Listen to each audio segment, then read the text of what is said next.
2025학년도 1학기 중간고사 생명과학원 화정고 내신 분석 리포트입니다. 우선 이번 화정고는 근수축 외 원리는 제외가 됐지만 처음부터 신경계까지로 범위가 굉장히 넓었습니다.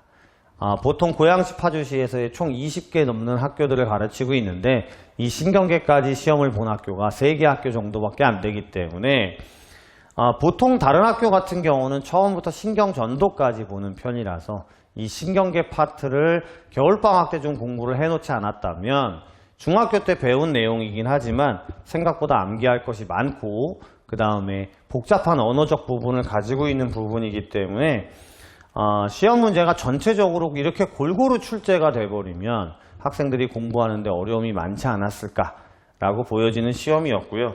난이도가 굉장히 높은 편은 아니었습니다만 78점이 1등급 컷이 된 걸로 보면 학생들이 넓은 범위를 공부하기가 힘들었다라고 생각할 수 있을 것 같습니다.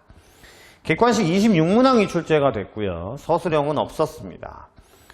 생명과학과 타학문의 관계 또는 소화순환호흡 배설의 자세한 내용이 출제되진 않았습니다만 처음부터 신경계 끝까지 그리고 신경계 질환이나 화성토양 생명체 실험같이 자세한 문제 같은 것들이 출제가 되면서 앞부분에서부터 끝에까지 골고루 공부가 되어 있는지를 까다롭게 물어보기 때문에 점수대는 더 낮았을 걸로 보여지고요.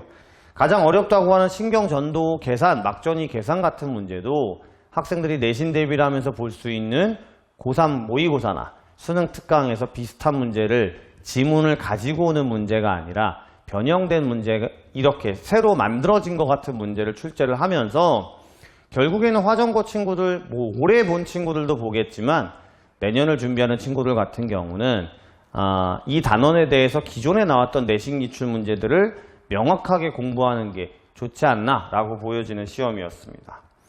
처음부터 대사증후군까지는 객관식 14문제였고요. 4번 문항에서 자동차의 연소 같은 문제는 학생들이 그냥 연소만 공부하고 문제를 빨리 풀기 위해서 넘어갔다면 실수할 수 있는 요지가 많았고요. 그 다음에 12번 문항도 최근에 내신 기출에서 많이 나오는 편인데요. 생각보다 기본적인 개념 공부를 똑바로 하고 있다고 쳐도 이런 문제를 유형별로 공부해 놓지 않으면 시간이 꽤 걸리거나 실수할 수 있는 소지가 많았던 문제가 12번이었습니다. 뉴런과 신경전도도 객관식 8문제가 나왔는데요.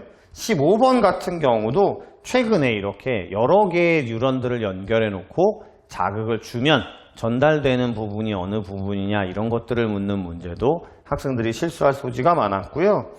18번의 억제제, 그 다음에 24, 25, 26의 막전이 계산 문제.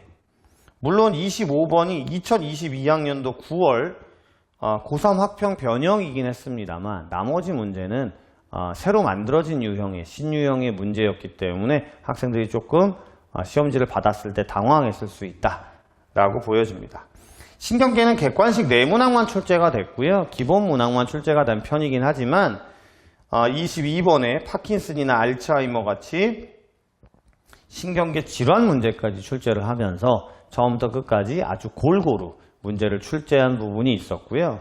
그러니까 이 화정고 시험을 준비하는 친구들 그리고 1학기 기말고사를 준비하는 친구들도 우리 학교는 처음부터 끝까지 기본 내용에 대해서 굉장히 꼼꼼하게 내는구나 라는 것들을 확실히 알 수 있는 시험이었습니다.